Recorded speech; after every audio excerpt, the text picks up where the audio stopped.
Okay, we have a special guest now in this new episode of Denim and Leather Podcast, right after this New Year's holidays. Thank you, Todd, for coming up on the Denim and Leather Podcast, and Happy New Year. My pleasure. Absolutely my pleasure. This looks like fun. Yeah. I had your friend Joy Casara here a few episodes ago.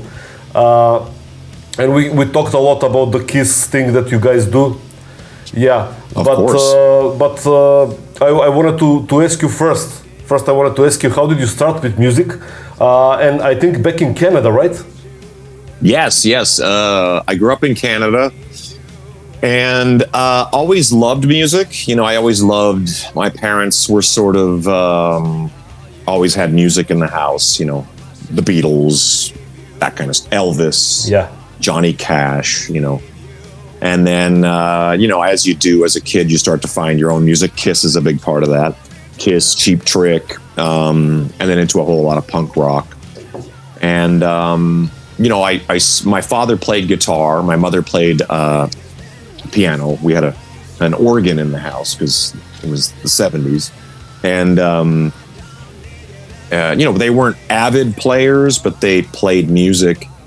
And I used to air band with the guitar. And then my father, you know, this is a C chord, that's a G chord, that's a D chord, that's an E chord, you know, showed me a few chords. He wasn't really super, you know, he was the kind of guy who would have a few drinks and then play country songs, you know. Yeah. And so I just sort of got into all that with through that basically, and then from there it's like playing with friends and you know, you start putting together terrible sounding bands for a while. Yeah, that's what I'm about to ask you. Which was your first band? You probably had early 80s band when you were a kid or something? Yeah. I mean, there was a lot of things that were guys, you know, that never really sort of became anything because you'd be like, you know, somebody else had a guitar. So that sort of was enough to be like, well, we're a band now, but we never really played. Officially started playing with guys. A friend of ours had a drum kit. He used to destroy his drum kit at the end of every rehearsal because I think he thought he was Keith Moon or something like that. But it was really funny. But so me and my friends, we were just kids, you know. I would probably think, geez, you know, 11, 12 years old, we were already starting to try and play together. And it was probably a horrible racket. And then it eventually got, you know, you get with a little more professional sounding guys. Professional is a wrong word, but, you know, more adept kind of players. Yeah. But then I was lucky enough to be, you know, we moved to a new town when I was about 13 years old, and I fell backwards into a band with a bunch of older guys who,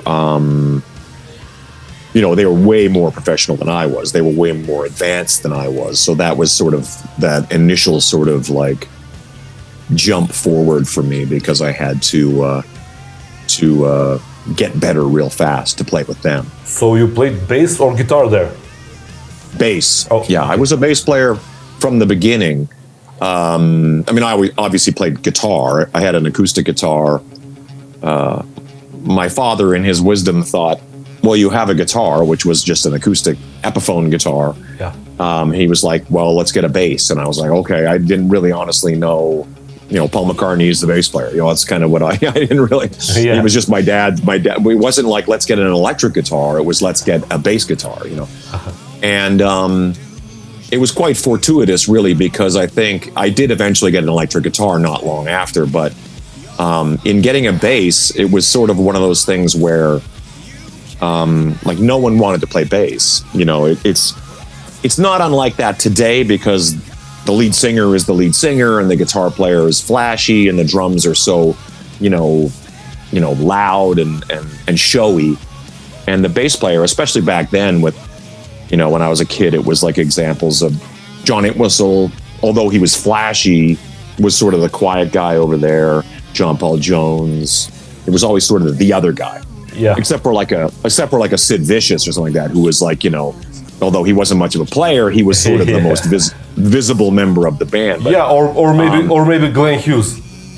Yeah, of course, guys like Glenn Hughes. I mean, But I think that might have been a bit more advanced than what I was actually listening to at that time. So anyway, getting a bass was really smart because suddenly everybody needed a bass player, So I was suddenly playing with guys who were 10 years older than me, and being honestly unqualified to be playing with them, but they were very sort of like, I was going to say they were patient, but I think I was able to at least kind of sort of settle in and play, it was like standard rock songs, riding the root notes and some AC/DC type stuff and whatnot. But I advanced very quickly, and from there, I played bass most of my youth up until when my brother started to play bass. So when he picked up the bass and we decided to put a band together, I just moved to rhythm guitar. It was just sort of like a lead vocalist and rhythm guitar basically was what my gig was. I never really was that interested in being Edward Van Halen. That sounded like a lot of work. Yeah. That to me sounded about the same as being the world's fastest runner or or a skydiver or something like that. It just seemed like I just liked playing guitar, like playing Malcolm Young and Paul Stanley and Keith Richards chords was what I liked to do. Yeah. But yeah, no, it's odd because people often think of me in many different ways because of the different positions that I play in different bands, but it's sort of all this extension of the same thing to me. Man, you kill it on vocals. You're an amazing singer. I mean, heads off. Well, thank you so much. Thank you so much. That means a lot. Honestly, that's another one of those things that playing in a band, it was, as a kid, I was happy just to be playing in a band, to be playing music with my friends, and I didn't necessarily need to be the lead singer. Yeah. But like everything else, I think everybody why don't you sing a song? And how about you sing a song? Why don't you try singing? Everybody sort of sings, and then eventually they just make you sing everything because, you're the guy that can sing high or whatever, Yeah. And the next thing I know, I'm sort of the lead singer in whichever couple of bands that I was in. Like I say, I would have been very happy just being the bass player in the background, just, having the time of my life, But, at the same time, it's such a great pleasure. And getting to sing things like Kiss songs that I grew up on and looking up to those guys so much, is really what has been nothing but a gift, honestly. Yeah, how did that come up? I mean, you sing on a lot of Kiss cruises and a lot of Monsters of Rock, I think, right? Cruise? We... With Bruce, it's sort of always been Brent Fitz from Slash's band, our drummer. Yeah. I've known him a long, long time from Canada. And he moved down to Los Angeles in the 90s, and he played in Bruce Kulick's band Union after Kiss broke up. Or after, they didn't break up. After he was no longer part of the lineup, he and John Corabi from Motley Crue had a band called Union. Yeah. And so he was a long time connected to Bruce. And then Bruce in 2010, just before we joined Slash's band, oddly enough, he put out a solo album called BK3, Bruce Kulick, his third solo album. And he wanted to do a CD release show. And so Bruce just, Brent just brought me in. He just sort of goes, well, Todd can sing and play rhythm guitar. And I did. And that was the connection many, many years later when we...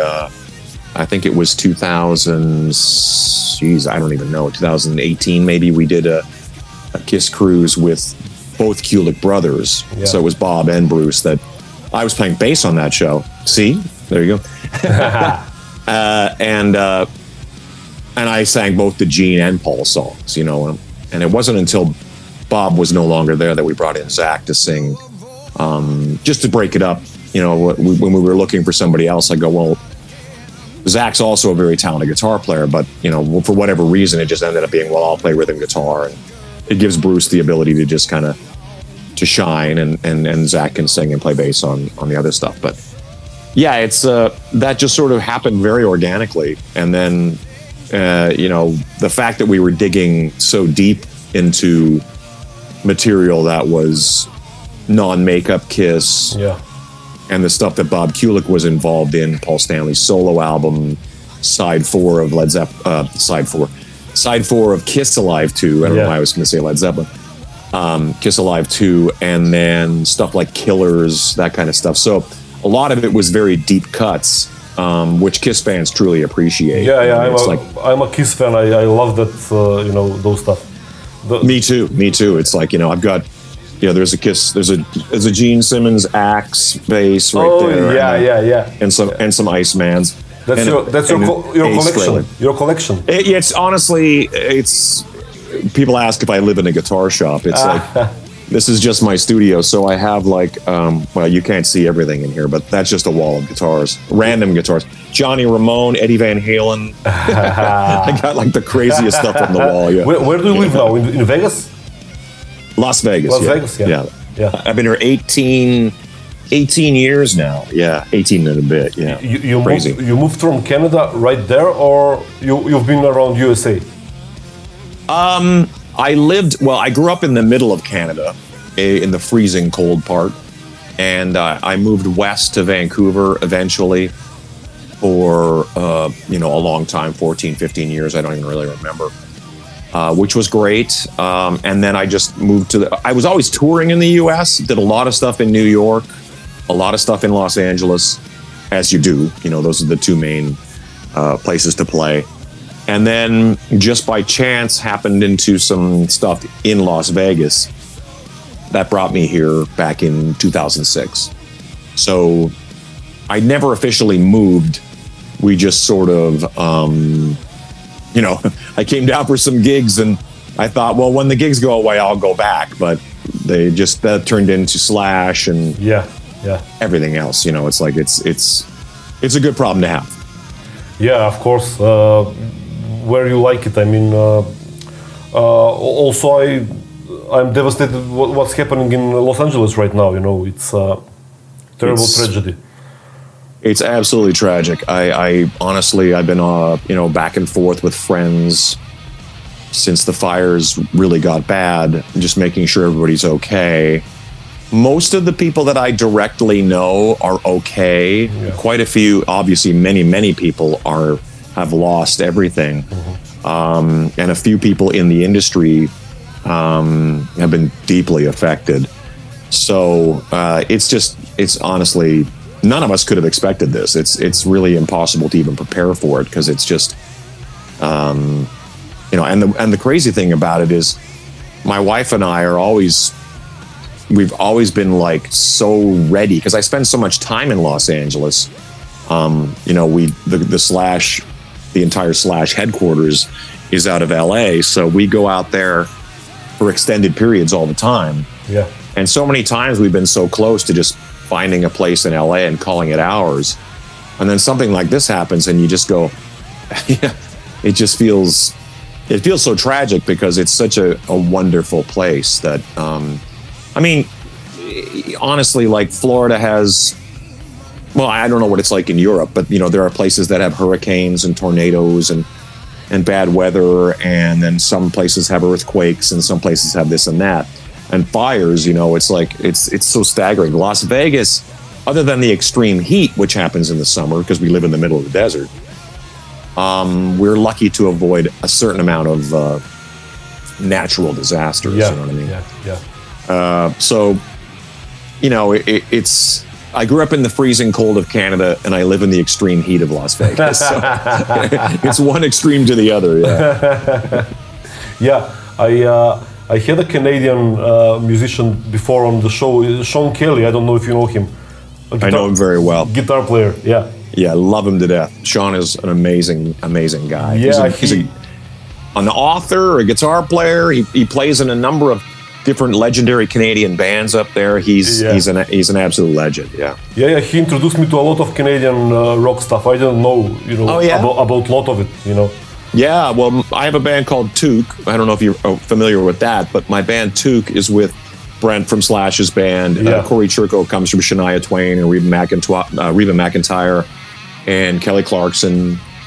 And Shane Gallus has played with Yngwie Malmsteen and Michael Schenker and a bunch of cool people. So these guys are all Canadian guys living here in the U.S. and we all grew up on April Wine and Rush and all that stuff. And we started doing charity shows in Canada, just doing classic Canadian rock. I mean, I'm sure it's like yourself, the biggest bands in your country we wouldn't be familiar with. Yeah, of course. Because I notice when I go to Italy or go to Sweden or go to Finland, you know, I'll be unfamiliar with what's very popular there. Yeah. Australia, you know, places like that. But that's pretty common, you know. So the fact that we have so many very huge Canadian acts that don't really translate beyond the Canadian borders is pretty normal. So, but guys like Sean plays in a band called Coney Hatch, which are a legendary Canadian group up there. He plays with an artist named Lee Aaron. Lee Aaron, I knew, another legendary, the Metal Queen, another legendary Canadian hard rock artist, So it's, you know, we although we live here, we are still very much, you know, Canadian that way. Yeah, of course. Probably my favorite is Triumph, maybe. Sure. Yeah. Or Helix, but I don't know. Triumph is better for me. I mean, you know. We just Brent Fitz and I are both a part of a 50th anniversary Helix release that's coming out, and he and I are both involved in a Triumph tribute record that's coming out as well. Which I probably can't talk too much about, but it's amazing. So Triumph, Helix, you know, it's like we're connected to all these bands over the years, having been. Oh, my cat's back in here again. I have 6 cats, but one of them is always the one that comes in here whenever I'm talking like this. I don't know where she is, but I can hear her. She wanna be a rock star or something. Yeah, I think so. Yeah, she's always on camera. There she is. Todd, how did you become a part of Slash and the Conspirators, featuring Myles? That's another Brent Fitz connection. So Brent Fitz, like I say, I've known him since the 90s in Canada. He moved down to Los Angeles in the 90s, and he was in union with Bruce and a bunch of stuff like that. He eventually ended up here in Las Vegas. And when I came down to Vegas,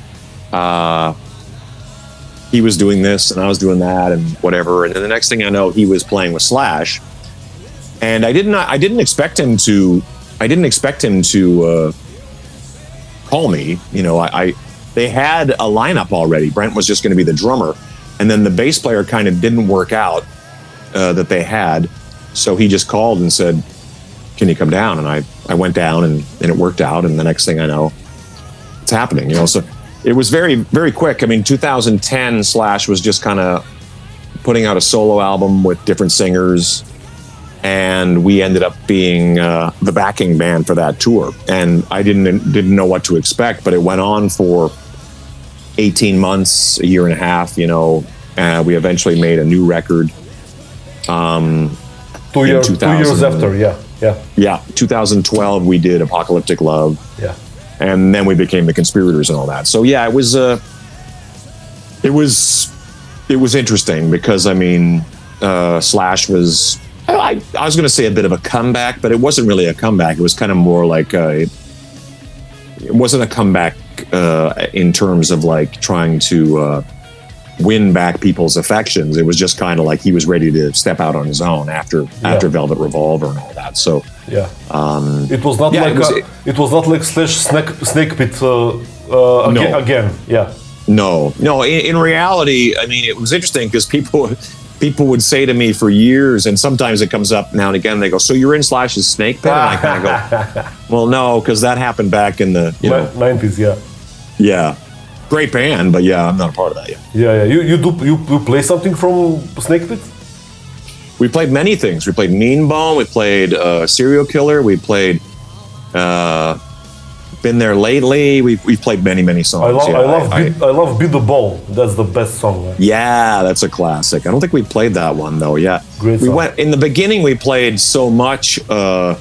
Guns N' Roses, Velvet Revolver, Snake Pit, and then as time has gone by, we're in the middle of the 5th record right now, plus the solo album in 2010, basically 6 records that'll be of material that we sort of focus mostly on that, although the last tour we did it's funny because we'll rehearse something like "Fall to Pieces" by Velvet Revolver, and it'll get played, and then I think Slash he's one of those guys that he loves the new material, so we sort of focus on that. We did some Guns songs. He had me singing some very deep cut Use Your Illusion songs. Yeah. Perfect Crime, Bad Apples, and Don't Damn Me. Just like songs that we did not. They never played Don't Damn Me live, so that was kind of fun, and that kind of stuff comes up, and Slash is big on trying different things, and it works out very well. I just saw Guns N' Roses last year in Greece, in Athens. Right. It was fucking amazing. 60,000 people, and I was like the first band that I ever liked when I was 10 years old was Guns N' Roses. Back in '91. Sure. In '91. Yeah, of course. Yeah. And I saw them 30 plus years later. And it was incredible. Yeah, it's honestly it was interesting because in 2015 we were touring World on Fire, which was a big record for us. Yeah. It was like 17 songs. We had really, we had done we'd been together, 5 years at that point. Frank had been with us 3 years, but, and then all of a sudden the Guns N' Roses reunion came up, and that was an obvious thing that Slash had to go and do. We were like, oh man, yeah, you have to go do that. Yeah. And we've always been very, Myles is in Alter Bridge, and I, I've always got other things going on. So everybody just kind of went off in other directions. Eventually Frank ended up with Mammoth WVH with Wolfgang Van Halen and stuff like that. And I think that, it's good for us to just, stretch out. But it was interesting to, because I'm like you, I'm a very big Guns N' Roses fan. I'm a very big Kiss fan.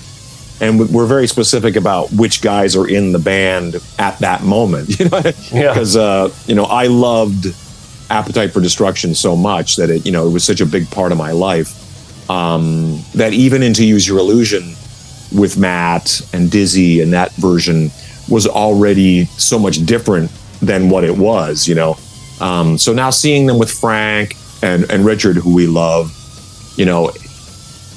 it's so different, but it's also, the fact that they can do everything from Appetite all the way to Chinese Democracy is very important. And like I say, it's great to see, especially those three guys on stage together is important. Duff McKagan is one of my all-time heroes, and oddly enough, a pretty damn good friend. I got to say, he's a pretty amazing guy that way. He's always been, really, really an engaging, good dude. You know what I mean? Yeah. I forgot to ask you about your first, let's say, professional band, The Age of Electric. It's a band that you formed, like the first professional band. You formed that band, right? Yeah, it was. That was when I was talking about my brother playing bass. Yeah. That was the band. So 1989, we put that together, which is a weird thing to think about. But we were very, very young. It was myself and my brother, and then my best friend and his brother played drums and guitar. You had albums with them, right? Yeah. We were around for almost 10 years. We had a gold album in Canada. Whoa. And then we're a part of a diamond release of a compilation record that came out, which is on the wall. But it's we were together a long time, and then as bands do, we just sort of split. It was like it was kind of a shame, although I would never say I regret it, because it's one of those things where obviously I went on to do so much more and a lot of interesting stuff. We did reunite we split up in 98, and we did a reunion run. I think the first show was in 2000. It was either 2015 or 2016, I can't remember, but it's when he went back to do Guns N' Roses, Slash went back to do Guns N' Roses, I went off and did a reunion show with The Age of Electric. Yeah. And then we made an EP of new music and went out and did a run in, I think, 2017. And it was really, really healthy to do that because, you know, sometimes when bands break up, at least when our band broke up, there was a lot of animosity, you know, and some bad blood, which is strange now because we all love each other and are so close. I'm honestly on a text chat thing with them almost daily, talking about guitars and bands and stuff. But it is, you know, it's been very healthy. And we always talk about, and a few things have come up along the way where it's, you know, this year is the 30th anniversary of a record we released in 1995. So we're talking about trying to get something out this year. Well, talking about it, that's the hardest. You know, getting past the talk into the actual work is the hard part. Yeah. And then from that, who knows? You know, you never know when you might find yourselves together for some charity or some anniversary thing. You know, it is what it is. So, but it is, you know, it was my first run. Our record label was out of New York City. Our management was out of New York City. We played in Los Angeles. We played in New York. We did all that stuff. We were supposed to be, you know, huge. And we did pretty well in Canada. Yeah. And then just broke up, you know, as bands do. You know, bands get together and break up every day. Yeah. Okay, the road led you to some other projects in your life. I mean, for example, I remember Sin City Sinners, right before, before Slash and before everything. I think you also was a part a little bit of Fester Pussycat, right? Well, that's a weird story because speaking of Greece, the last time I was in Greece was 2006, 2007. Oh, okay.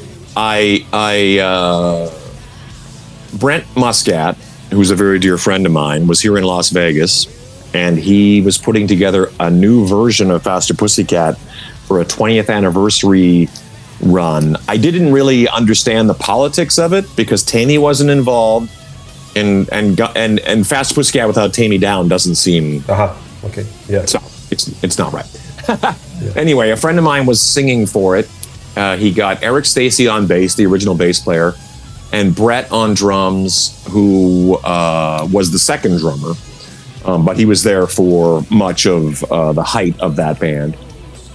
And he asked me if I wanted to play guitar, and I was like, I've never been to Europe. You know, I mean, in all the years that I've been playing music, I had never gone to Europe, the UK, you know, all that kind of stuff. So I was like, yeah, let's do it. And I love Fast Pussycat. I was a big fan of those records. And so we went over, we did that. It was really fun, but it also was pretty dramatic. There was a lot of chaos amongst those original guys. Brent, to his credit, Muscat was so much more together and business-minded about, you know, keeping it moving. And when we got back to America, I think Brent just kind of let it go. You know, I think that Tammy's version of Fast Pussycat was where I was largely blissfully ignorant to what was going on in that camp. So I just kind of let it go. And then Brent and it's funny because we'd been writing songs for a version of that version of Faster Pussycat. And then Brent and I just decided, well, let's just put something together for fun here in Las Vegas, and we'll just play once a week and we'll jam with our friends. And that's all it was. You know, we never really intended on making it a huge focus or making a bunch of money. We just thought, let's just do this for fun. And I think that's kind of the beautiful thing about a lot of things. Like even that band, Canadian band Took I was telling you about, is quite successful for what it is, but it was largely just started for fun. It was largely just started for... You just had a single with Took, right? Yeah, we just put out a new single, and I saw that video. Yeah, we're hoping to do some new stuff coming up. But with the Sinners, it was more like, you know, let's just, you know, we'll play Motorhead and AC/DC and you know, whatever the hell we want. A lot of punk rock, actually. We focused a lot on, you know, New York Dolls and the Dead Boys and fun stuff like that, and then Fast Pussycat, obviously, and a bunch of that kind of stuff. And then eventually we started to have friends come and jam. George Lynch from Dokken, Sylvain from the New York Dolls, Cheetah Chrome from the Dead Boys. I'm trying to think of all the Slim Jim Phantom from Stray Cats. You know, anybody who was coming through Vegas, we'd be like, "Come jam," and they would always come jam. And that we did that from about 2007. It was still going. In 2010, I got roped into the Slash world, and it carried on for a few years after that. And I was involved until I got too busy, you know. And then every once in a while we put out a record in 2010, just before I went to join Slash, called Exile on Fremont Street. A lot of the songs on that are made up of songs that came from my previous band, Static and Stereo, or my solo album in 2004. And we wrote a couple of new ones for it as well. And then we had to kind of, just as things do, everybody kind of went off in different directions. And then once in a while, we will do a show. We haven't done one I don't think we did one in 2024, but we usually do one at least once a year, try to do a show under the moniker The Original Sin. Only because if there's a Sin City Sinners out there that extends from the original thing we were doing, we just wanted to stay out of the way of that. And I just thought Original Sin was, kind of more focused on the original music and not jamming punk songs and whatnot. And so, and Brent Muscat just got up at my birthday show in December 13th. December 13th, I played a birthday show here in Vegas. The bass player is Doc Ellis from the Sinners. So it was, it's largely those guys are, we're always sort of together in some fashion anyway. Yeah. Tell me about the Kiss thing that you just did with Bruce and with Joey Cassara and with the guys. That was Kiss Cancer Goodbye, it was called, right? Yes. Yeah, that's been going on for a few years. It started as Creatures Fest, a thing that they were doing in Nashville. And this last few years, it's been out of Florida. And it's a charity benefit event raising money to fight cancer. Yeah. Our good friend Neil Davis has been handling that. He's an incredible organizer for this kind of stuff. And the interesting thing about it is that it's sort of he kind of plays like a fantasy football, where he goes like, what about if we took you and we took him and we put together this lineup. And so the first year, Joey and I, Gabriel Connor from Red Devil Vortex, a band from LA, and the guitar player Charlie Parra, who's a legend from Peru, we did Lick It Up in its entirety, which was really cool, like to do every single song off of Lick It Up.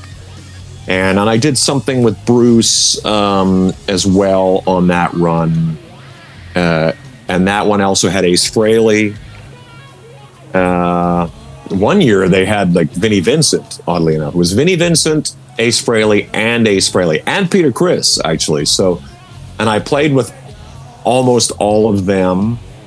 And then this year we call ourselves the Handsome Devils. Charlie Parra, the guitar player from Peru, he called us the Handsome Devils. He couldn't be there this year. Charlie plays in Chris Jericho.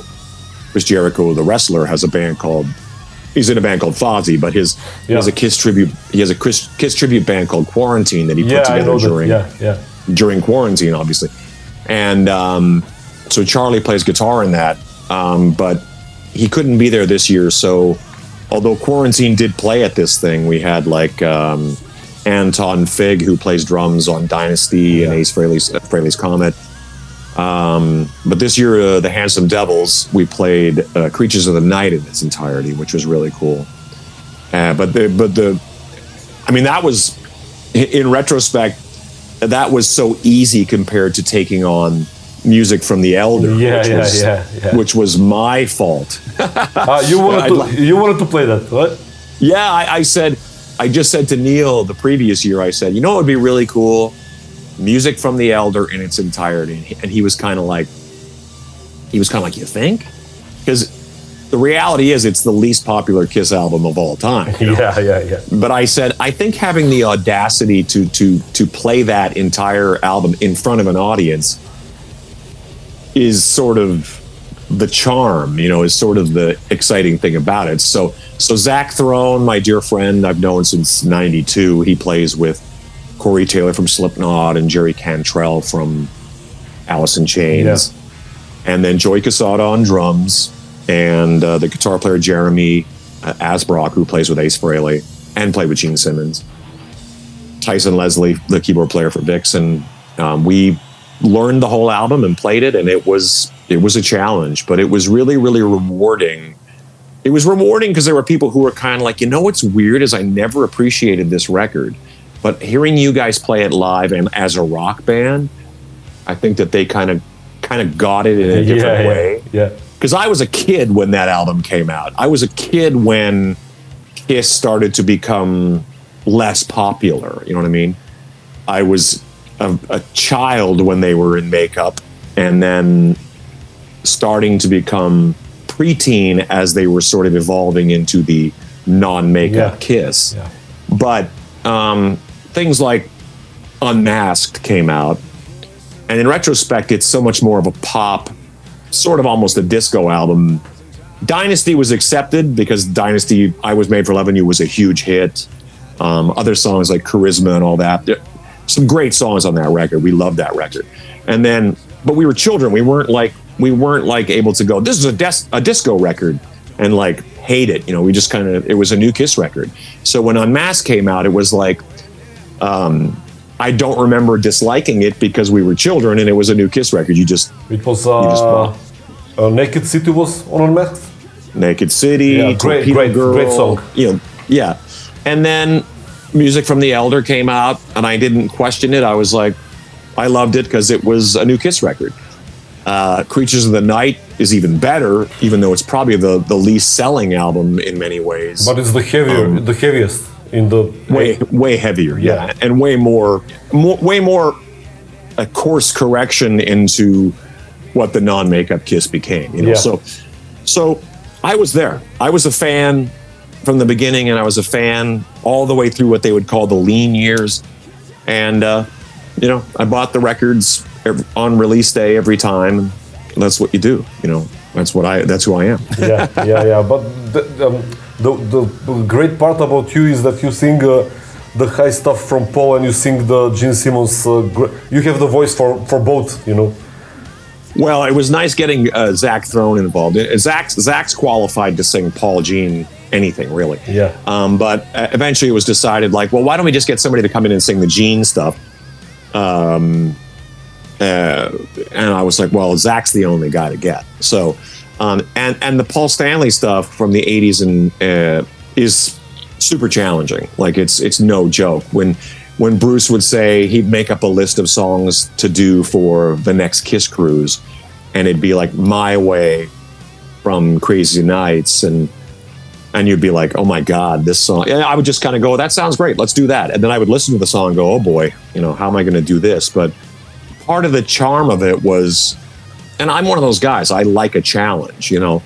I hate saying that out loud because someone's hearing this right now and they're going to offer me some new challenge I can't turn down. But that's okay. You know, I love rock and roll. I love music. I love the bands that I love. And I'm always up for the right challenge. You know, I got a few things coming up. I got a fill-in show with Ace Frehley playing bass. I got a fill-in run of dates with Michael Monroe from Hanoi Rocks. Oh yeah, I saw bass. That. Yeah. So it's like, you know, these are all, in a funny way, if I could make a list of things that I would love to do when I was a kid, it would be all this, you know, Slash, you know, Kiss related stuff. It's like Hanoi Rocks. It's like, these are all the things that I was obsessed with as a kid. I mean, if the Ramones were going to do something, if they were still around, I would be doing that too, if I could, you know. Yeah, from punk, Ramones are my favorite band. Of course, yeah. They're hard not to love, yeah. Maybe Ramones and maybe Exploited, I don't know.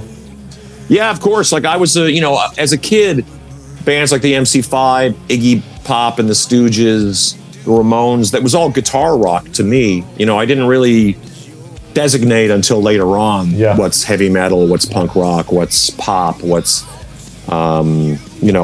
grunge came in later and all that kind of. Did you Todd ever counted how many projects and records do you have recorded or no?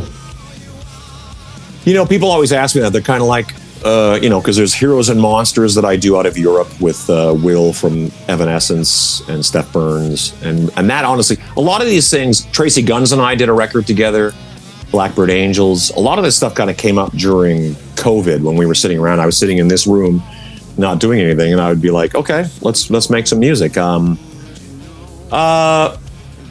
honestly have never counted it up. It would be pretty exhausting, frankly, to really do the math. Because I always think it would have been really interesting being about 23 years old in Aerosmith and then being 73 in Aerosmith. You know what I mean? To have lived your whole career in one band would be, I mean, ultimately that would be the goal. For me, it didn't go that way for me, but I have no complaints about how it has gone because I really love that I've been able to do all these things. I recorded on Sebastian Bach's new record. I did all the bass on that. And that's a great record. I don't know if you've heard it, but it's fantastic. Yeah, and amazing. Sebastian crushes it. Yeah. And, that kind of stuff is I feel very, very fortunate to have been able to do any of it. I think that,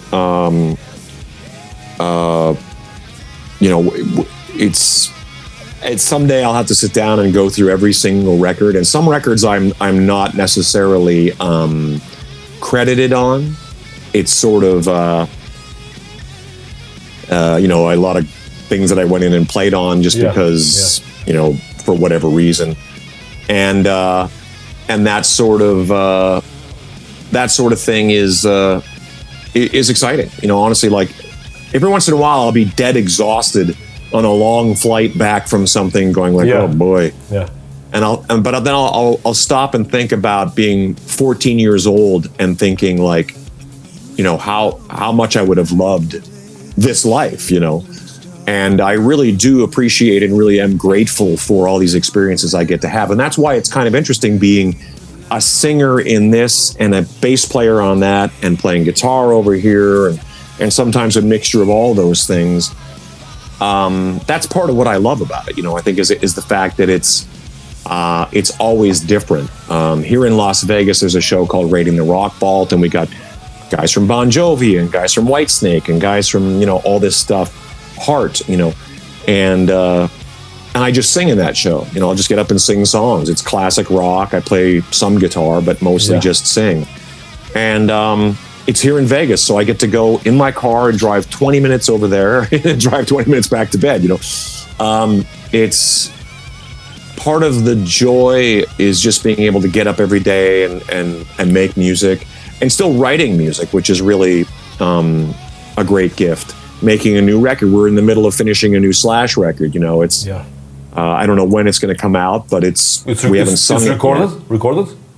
We've recorded all the music. We haven't sang any vocals on it yet. So Myles and I will reconvene at some point. I'm still, we just all landed. Now that LA's on fire, we'll figure everything out after the fact. But it's such a fascinating, this life is just crazy. In a good way. I'm very, very grateful. Yeah, you mentioned Myles. How is working with Myles Kennedy? It's probably amazing.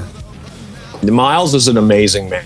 He's an amazing talent, but he's also an amazing guy. Look, some fan made this for me. I don't know if you can see that. It's a little. It's me and Myles on stage together. Yeah. I see. But it's made up to be like I guess like action figures. But it's a pretend action figure box. But it's just sitting right here as you mentioned, Myles Kennedy. No, he's an amazing guy. Honestly, in witnessing him making new music, solo stuff, and Alter Bridge and everything else, it's fascinating. It's fascinating having Slash and Guns N' Roses and Myles and Alter Bridge, and then Creed's connected to that, and then Myles' solo stuff over there, and Wolfgang Van Halen with Frank, and Fitz and I both having all these other things going on. It's like I said, being in Aerosmith from 20 years old till 80 years old or whatever it is the dream, but I'm certainly not, I certainly feel lucky being able to be involved with all these amazing people and doing all these amazing things. So, you know. Yeah, another of the amazing things you did is I saw that you have branded your own alcohol. Yes. Yeah, it's that's one of the funny things that I always say. I never wanted to be a T-shirt salesman. I just wanted to play music. And I never really. All this stuff comes along, merchandise. Yeah. You know, and growing up a Kiss fan, you know, you became very accustomed to, you know, everything from like this rock and roll over CD clock, you know, to everything else in my house that's embarrassingly, well, there's a bunch of stuff in here. Kiss related.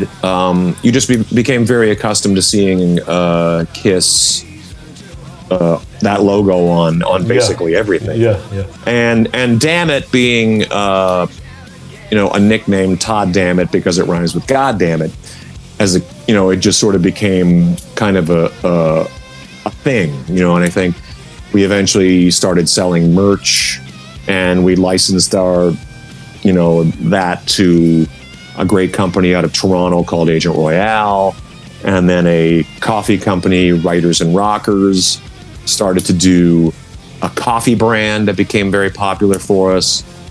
And that coffee brand is now into a coffee liqueur, which, you know, it's just fascinating to me because, you know, walking into, I was just thinking, it's mostly a Canadian-based thing, and I was just up there and walking into a liquor store and seeing it on the rack, on the, you know, amongst Jack Daniels and, you know, whatever, Jägermeister, you know, and then it's just like my name on this thing it's pretty fascinating. And it's like I said, it's not something that I ever thought would be a thing, you know, having a merchandise company or having coffee or having alcohol. But it also having my own, you know, my own signature guitars and stuff like that do very well.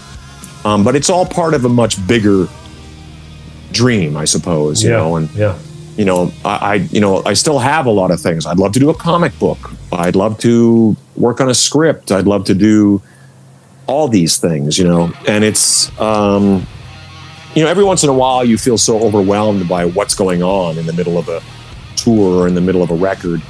And then, but, you know, these things kind of have a way of just figuring themselves out and materializing. And that's sort of, the beauty of it is, you know, if I hadn't picked up the guitar, none of this would be happening. You know what I mean? I feel very lucky because I knew a lot of guys who I always thought were way more talented than me, who just stopped, you know, because they wanted to have a family and they wanted to have a job. And I appreciate that. I really do respect that, you know, some people just they don't want to do this. Yeah. I always think that, like, you know, people would love to do what I do, but then I think, flying into Italy on zero sleep, no sleep, rehearsing, and then playing 11 shows in a row, 11 shows back to back in a row, and then flying home. I think a lot of people would be like, no, thank you. You know, I think that people get accustomed to a routine and a life and being with their kids and being with their family and their job and, you know, a barbecue on the weekend or bowling or whatever, you know, sports, that they're playing cards with their friends, whatever it is. We don't have that. You know, it's essentially like being a pirate. You know, you just basically are always on the go and always on the move. Yeah, it's like a freelance thing. It really is, yeah. And being home, now that I'm home and I'm actually sitting in this room and sitting in my house and just being like, let's go get a coffee, let's go to the store, you know, is something, again, that I'm, you know, very grateful that I get to be able to kind of come home to and have a partner that's very, well, understanding. It's a lot to ask of somebody. Reasonable, yeah, exactly, yeah. I was about to ask you about your future plans, but you told me your plans. I mean, you told me what you like to do in the future, you know, so... Well, yeah, I mean, immediately I've got an Ace Frehley gig coming up that I don't know if anybody knows about that. I don't know that it's a big announcement or whatever, but I'm just filling in for my friend Ryan, who plays bass for Ace Frehley. And then I'll be in the Rock Vault here in Las Vegas, raiding the Rock Vault, just because I desperately want to stay home for a while. And then in the spring, we're also going to be doing some recording. Took's getting ready to do some more writing and recording because we have dates coming up in the summer. But before that, I have Michael Monroe, Monsters of Rock Cruise. We're playing in Los Angeles. We're playing on the East Coast. And then after that, Took will fire up for the summer. I might be some runs in Italy coming up, Heroes and Monsters, maybe solo. I haven't really talked about that yet either, but that's possible. But the summer will be mostly Took, and then at some point we got to finish this Slash album, and that will. I will say that my calendar is pretty full all the way to September. Yeah, and that's a good feeling to have, where you can sit here and look and just go, I'm busy till then. Things will definitely materialize between now and then. Bruce Kulick and Eric Singer. Eric Singer lives here now too, from Kiss. They're always, things come up once in a while. Hey, you want to go do this? You want to go do that? And I'm like, I love it. You know me, I'm a Kiss fan, so I'm ready to go at anytime. Amazing. Man, thank you for this great podcast episode. Absolutely, my pleasure. Yeah, we should end it up. So I asked you everything that I wanted to know. I'm a huge fan, and I am a fan for the last maybe 10 years of yours. But it's like when you have like people, I don't know from that side, but from this side as a fan, you have people that you like, and you have people that you are connected like hey, I'm like with a friend with this guy. It's I don't know how to explain it to you, but I feel you as I know you. Because I know a lot of stuff that you did, and I'm a huge fan. I felt the same way about the Twisted Sister guys. I'm a huge Twisted Sister fan. Me too. I love Twisted Sister. I played with, Sin City Sinners had Eddie and we had AJ. Both played with us, and it was one of the greatest thrills of my life. Man. I've met D on a couple of occasions. He's a very imposing character. Man. Yeah. He's so bigger than life. Even in person, he's a large person, but I am such a fan of everything that they've done, and I'm a fan. Honestly, at the end of the day, I love rock and roll. I love music so much. It's if you were in my house, it's kind of embarrassing how much I love it, and I'm just, that's who I am. So I'm the same as you. It's like the bands that I grew up on, I still love, and I have such respect, and it never stops. I feel like when I'm 80 years old, I'll be like, oh my God, have you heard this record? Thank you, Todd. Thank you. I just wish to see you in the next years with Slash or with any band, I don't know. But well, if I'm ever over close to you, look me up. Hopefully we can cross paths. That'd be great. Yeah, I will try. Honestly. Thank you. Absolutely. Thank you. Have a great day. You too, man. Big love.